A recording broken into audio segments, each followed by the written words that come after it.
कोतरी कबीर मावा के खबर ॾींदा हलूं। अज़हर बुयो जी रिपोर्ट मुताबिक़ देहात लॻे ॻोठ गाजी खान खोखर जी मौजूद शख़्सियत, बहितरीन इंसान ऐं बहितरीन तबियत जो मालिक चाइल्ड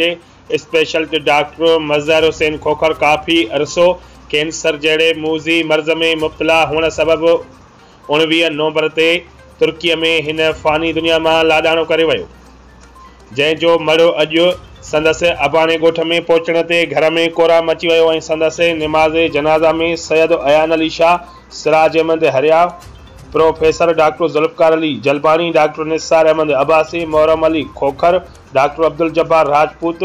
ज़फ़र अली खोखर, सराई ज़ुल्फ़कार अली जलबानी, आजिज़ इम्तियाज़ नूर पोटो, परवेज़ हुसैन भंड ऐं ॿियनि सियासी समाजी मज़हबी अॻवाननि अदीबनि साहब इन वॾे अंग में शिरकत कई।